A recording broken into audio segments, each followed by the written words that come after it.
sakiraaɓe julɓe, oɗon gacca hakke sago Allah sagoji men, joɗade jonde weltare, jonde welde Allah e nelaɗo mum e Cheikhna Ahmad Tidiane Rabi Allahu antun. Mbeɗen jetta Allah e nelaɗo mum, mbeɗen jetta jinnaɓe. Neɗɗo kala ko wawa hebde ga o aduna hoola Allah e nelaɗo mum ko jinnaɓe woni sababu.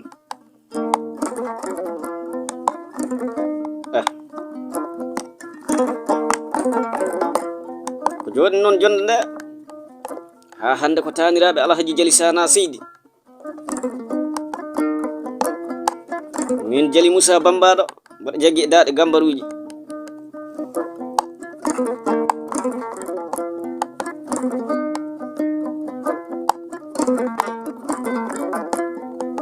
Mboɗo wondi e miñam am, on woni Demba Bambaɗo, mbo jaggi e daɗe pistolet mbiɗen daɗe erde.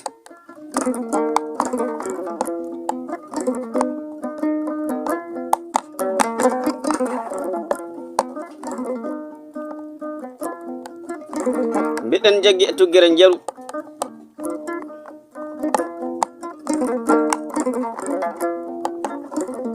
kawaɗi karlaɗi muroɗi aali jaaɗi murata nokku fof.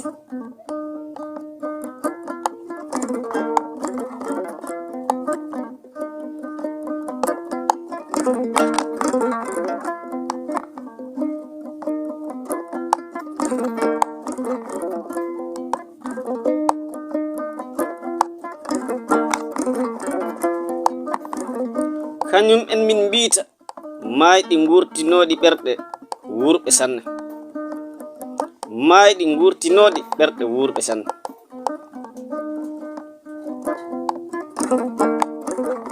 Sabu kacareji ɗi ko mayɗi, nguru o ko maydu, leggal ngal ko maygal, segeneji ɗi ko mayɗi.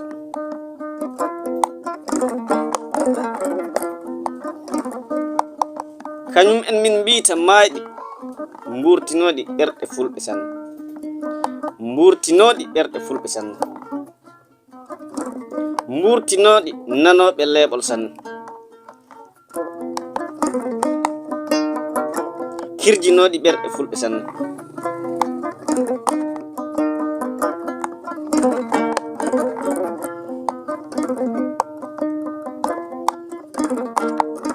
Sabu hoddu wiide hoɗanta mbo ala hoɗande.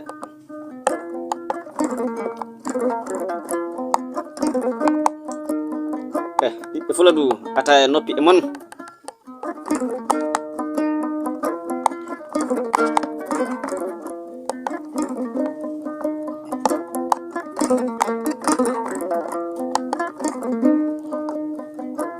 Mbeɗen jooɗi e nder Kolda Koli Kumba Kilo e Libar, quartier Madina Chérif, nder nokkuji amen jeyata.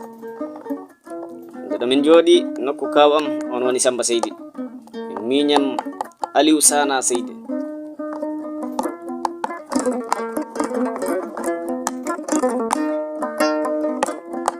Pilde ɗiɗo bandaji yewtude jambaroɓe Fuladu.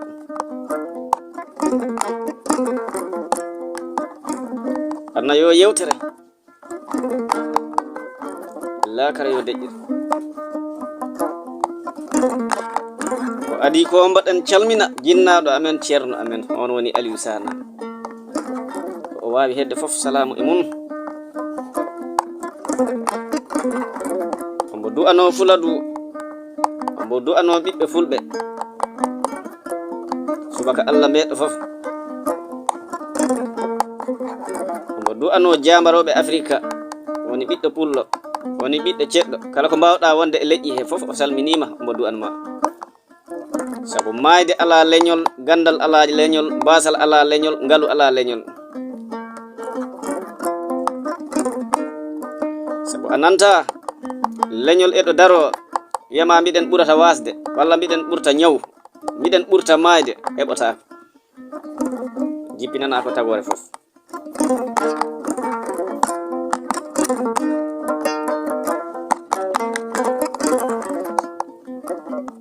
Si nangue wuɗɗi jungo ombata ñiwa ala gaynako, lewru ala faye. Calmini ɗo ko Habibatu Seydi, miñirawo Aliou Sana Seydi, Kajja Balde, Ñale Wese, on woni Ansata Sana.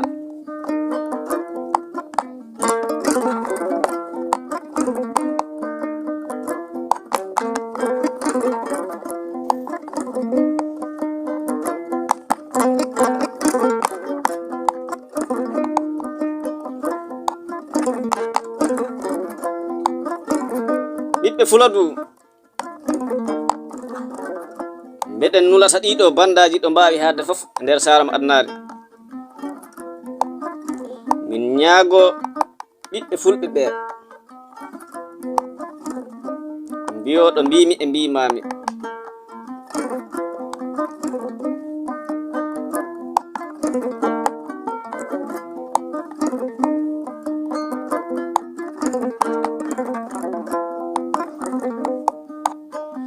yo ɓiɓɓe Fulɓe mbaɗan suudu Jali Sana Seydi adresse.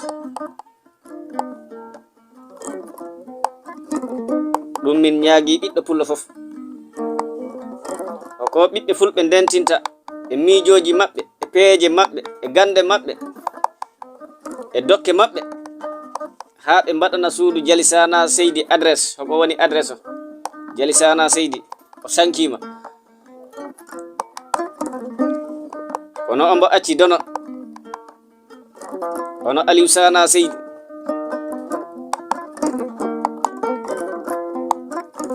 Min mbita noon ko ɗum ɗo min jiɗi waɗanede, kono kala ko ɓiɗɗo Fullo miiji e miijo mum moƴƴo, e anniyaji mum, e gandal mum,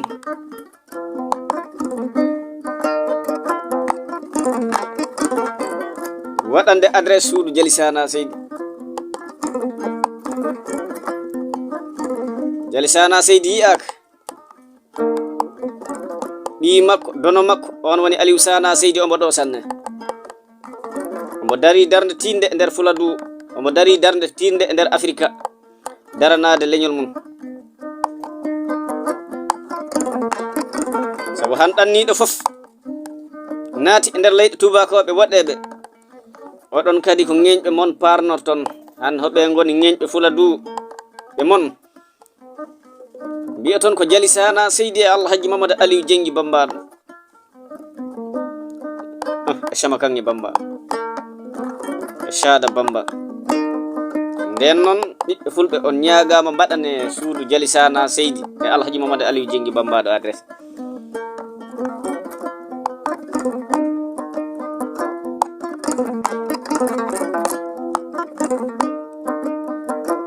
Sabu anna ko nanalla tan, ha hande woɓɓe eɗo mbiyama Jali Sana Seydi eɗo wuuri. Hoko woni sababu? Ko nanalla moƴƴa o. Ha hande woɓɓe eɗo ɗamini Jali Sana Seydi yaɓɓannin e galle mum. Hoko woni sababu? Ko nanalla moƴƴa o. Ha hande woɓɓe eɗo ñaago nde Aliou Sana Seydi yaɓɓata e nokkuji maɓɓe, eɗo kumpaɓe. Ko woni sababu? Ko nanalla moƴƴa o. Nden noon ya Allah okku en nanede nanalla moƴƴo sanne.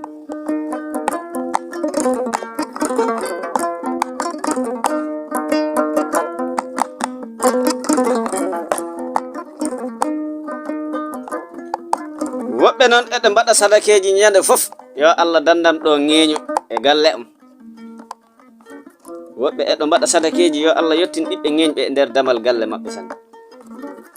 Adna ko noon tan, samma nelaɗo Muhammad Rasul sallallahu alaihi wasallam heɓano ko wela ko tan, o heɓi yiɗɓe, o heɓi añɓe. Adnari waɗa noon.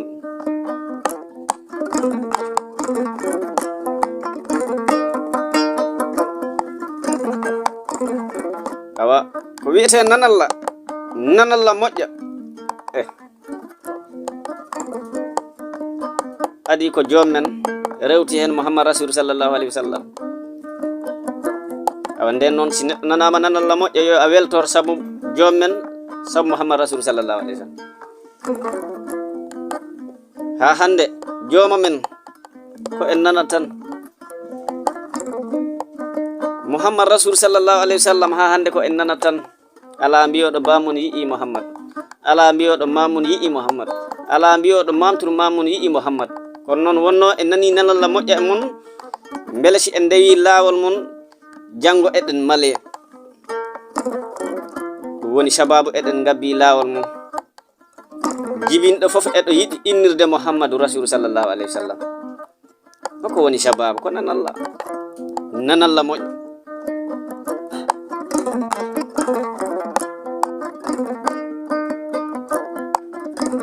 hoko addi neɗɗo fof jibinɗo ɓiɗɗo mum a nanta eɗo wiye jehen an ko gaari fembata nin ɓiɗɗo o wiyete ko Iblisa heɓotako. hoko woni sababu.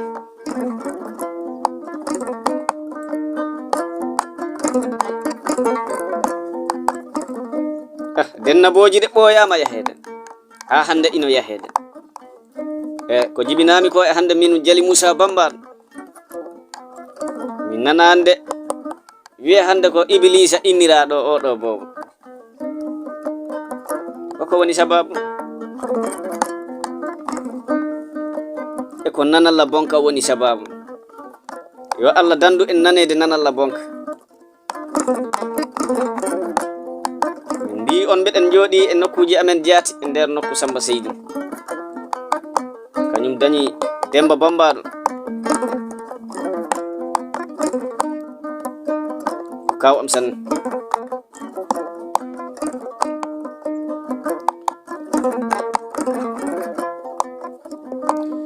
ala mbiyoɗo bamun yi'i Iblisa, walla mamun yi'i Iblisa, walla mamtur mamun yi'i Iblisa, walla kañum yi'i Iblisa. hoko addi eɗen jibinɗo fof innirta Iblisa ko inde nde boni, waddu ndu boni. ya Allah dandu en nanede nanalla bonka.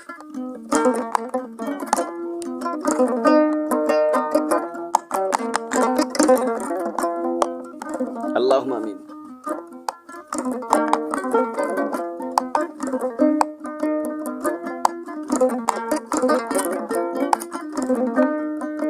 awa Alhaji Mamadou Aliou Jengi Bambaɗo e Jali Sana Seydi e Aliou Sana Sirifu Bambaɗo, yo Allah yaafa. wonko ɓe golli e nder Fuladu. nden noon jambaroɓe Fuladu mbaɗane ɓe ŋeñɓe adresse.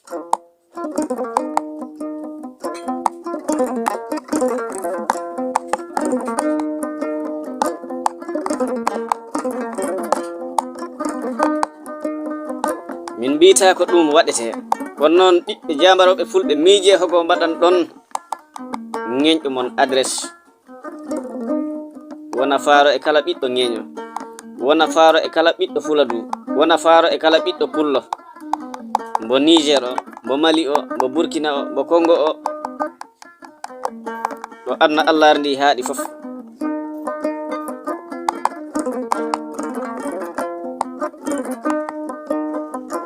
si tawi no moƴƴere ko ɗayre,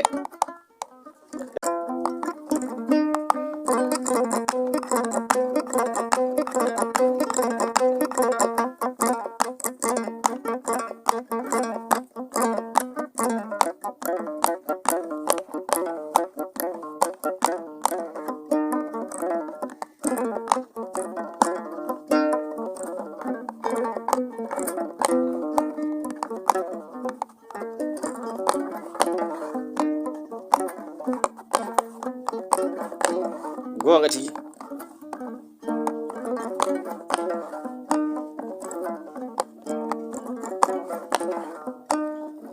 Bambaɗo hoko garteten e joni joni.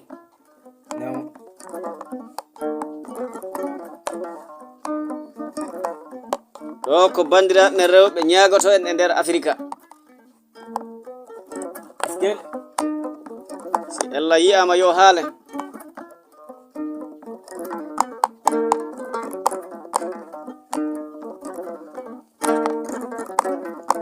faabore ɗe keewi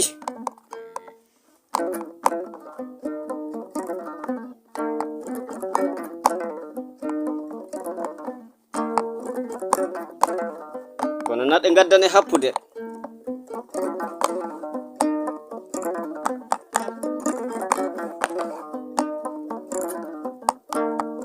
sabu kala ko jiiɗen e ellaji ma kaalen ko en journaliste leñol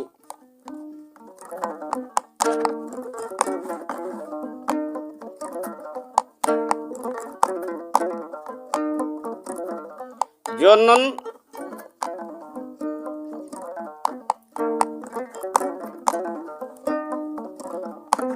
jo paabari ko gisi lemma waɗirte bambaɗo hono jiiɗa ne hulɓini de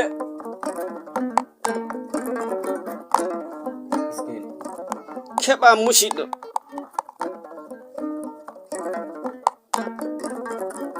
mbo waɗa haaju o teddinorama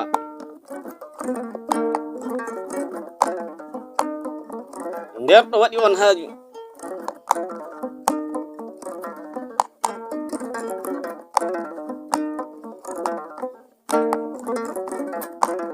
teddinora hen sehlaɓe e musidal rewɓe e musidal worɓe ha haaju yonta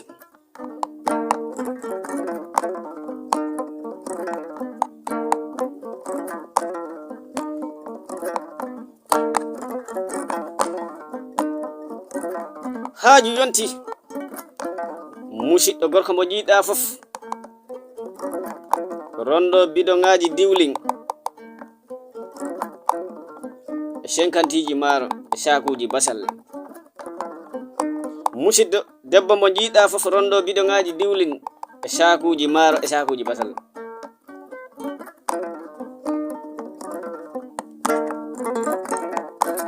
eyi ko gonga sabu moƴƴere kala ko mbaɗanɗa musidɗo ma bandam ma ina moƴƴi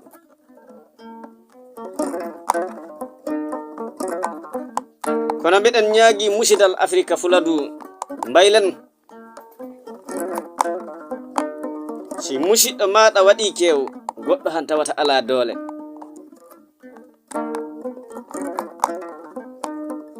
a arat ɗum faabade aɗo anni wadde ɗeɗo geɗe tati bidon diwlin e saku basalle e saku maaro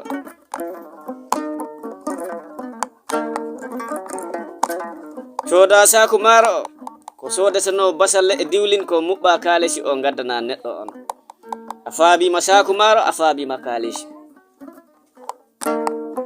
sabu haaju famɗan woni musidɗo gorko woni musidɗo debbo sabu on gondanin e haaju e ha haaju gasa hoɓɓe ko nabteteɓe woni noon arɓe faabade fof ko sakuji maaro e sakuji basalle e diwlin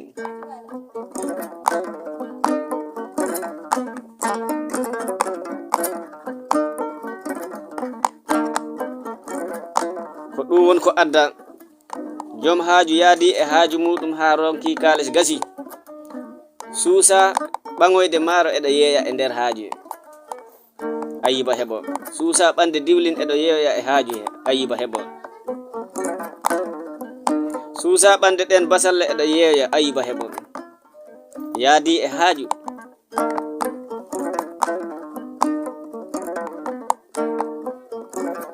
ha kaalesi gasi mbeɗen ñaagi bandiraɓe julɓe mbaylen a arat faabade musidɗo ma aɗo annino geɗe tati ɗe faaboɗa ɗum saku basalle codanoɗa maaro e diwlin ko dokka ɗum kalisi o walla cooda saku maaro basalle e diwlin kalisi on dokka ɗum haaju gasanin tawata e ɗo woodi ko heddodi hoɓɓe mbaynotoɓe kadi keɓa hen keblisari ɗum ne kadi min ñaaguima bandiraɓe Fuladu ɗimmel muɗum noon eɗen garta e ɗanniɓe men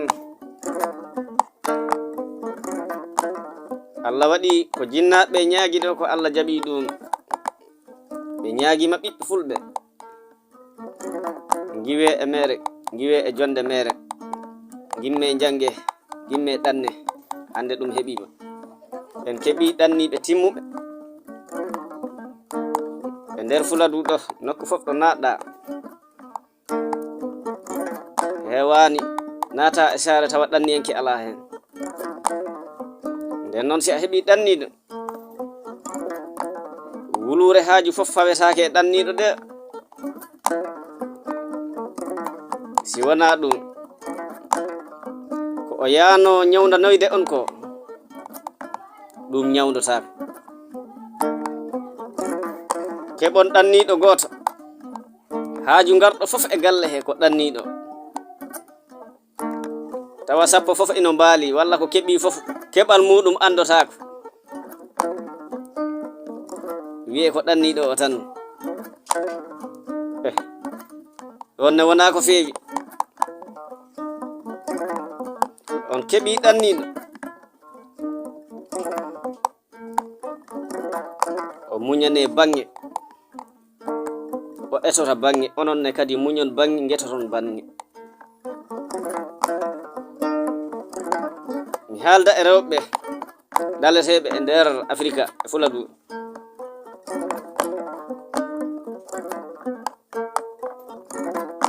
a tawa hitande umere aɗo jogii yaaɓe wattu fof lewru fof ha min noon ko ma balla mi faaboyo kaari amen lewru fof min noon ma balla mi faaboyo kaari amen walla jonte fof min noon ma balla mi faaboyo kaari amen ha Jalisana Seydi wi mo ñawdi e wasɓe jeenayo na an timmata ɓe sappo ɓe joom si nuldanima looɓa mbiya kaari min joni acci kam nuldude kaalisaji kabir mbinomi ɗum na nuldam kaalisi mi faaboyo musidɗo am gorko walla musidɗo am debbo o acci jeeɗora ɗum musidɗo ma ɗanniɗo te on noon ko yahani ko leñol ngol on yahani ko musidal ngal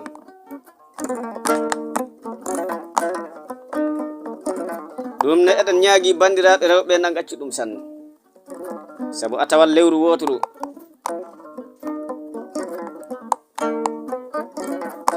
ɗanniɗo eɗo noddira ɗo ko paabaje ɓuri laabi nogas walla capantati si oɗo noddirani ga oɗo omo noddira ga joom nuldima ujunaji ɗiɗi han a yaw nuldima tati han a yaw nuldima joyi han a yaw nden noon dara ujunaji sappo sappo e laabi capantati ɗum ko jelu bambaɗum andi ko kaalisi te nene ino fadi baba ino fadi musidɓe ino fadi siko a koto jaaɗo han yondino siko a miñirawo jaaɗo han yondino siko a debbo jaaɗo han yondino siko a denɗirawo jaaɗo han yondino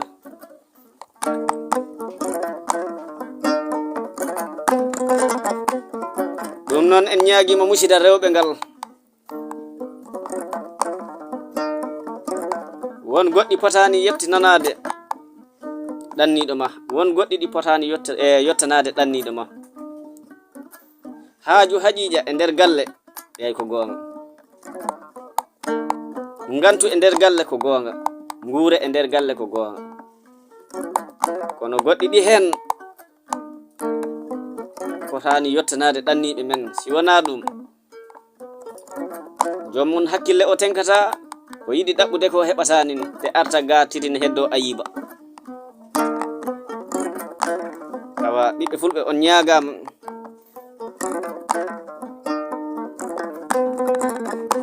e nder Fuladu eɗen jiiɗa geɗe kewɗe eɗen ɗamiri ko faaro e men te ko ussa en tan so mi yii joni en ngari e jamanu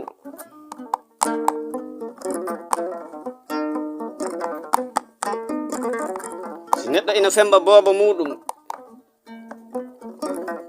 yahata jooma seen haalda e jooma seen o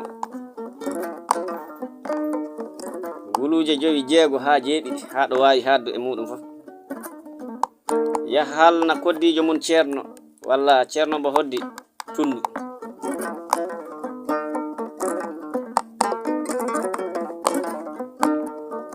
wiya ɗum miɗo yiɗi fembude nde ɗo ñalande kaari. Awa mboɗo yiɗi tawtore on haalna musidal fof ha ñalande yetto fof renta.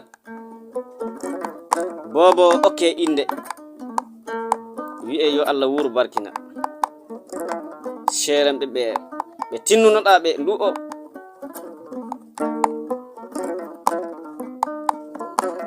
On ceerno duɓiɗo e ɗin ñalomaji on denna bon ardi ko sabi Allah e nelaɗo mon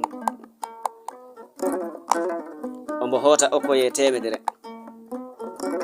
Ndar a yi bambaɗo kawasi o wiyani yoɓam a haalni ɗum Allah e nelaɗo o jaɓiri Allah e nelaɗo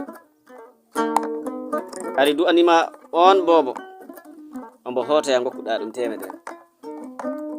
A hulani a hersani a haaldoy e joma sen.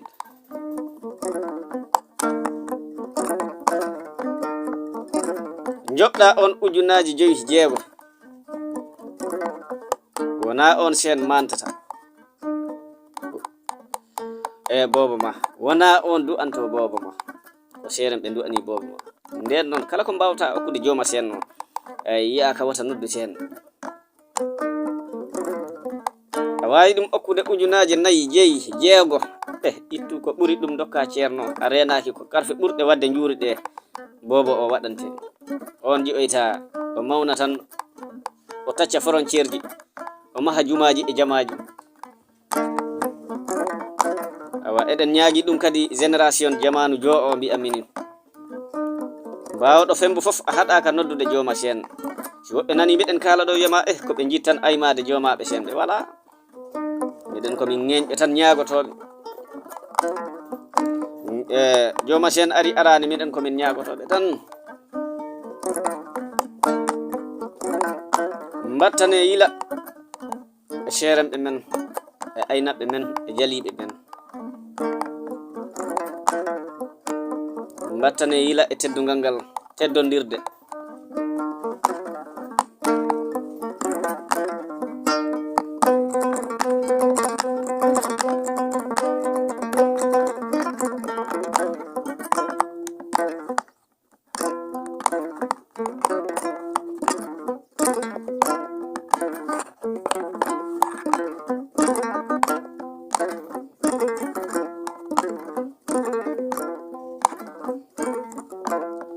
Bambaɗo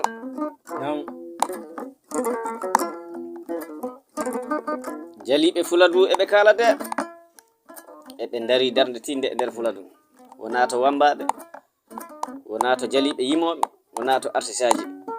Eɓe bakkili eɗen ñaganoɓe nde Allah waɗantaɓe jam waɗana tagore nde fof jam.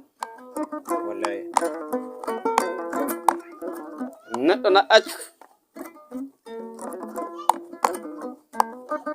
jamanu musidɗo maɗa ɓitti a wawa ɗum ittande ɓittere ha nanoyɗa o sanki mbiɗa ko ɗon gaddata geɗal farnorde kaari eɗo jage e mayde musidɗo muɗum on o fooɗi to 50 ji maaro e diwlin e basalle e ga'i nayi nafaka ala toon. An addi tan ko yimɓe ñama kono baraji ngala nafaka ala toon.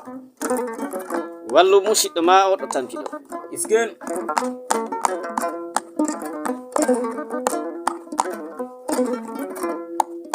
ɗeɗo kuɓeje e terasuji e etasuji e otoji moƴƴi e machinaji moƴƴi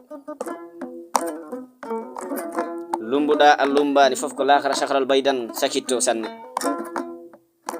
Ɗum ɗo latoto heddade pillare.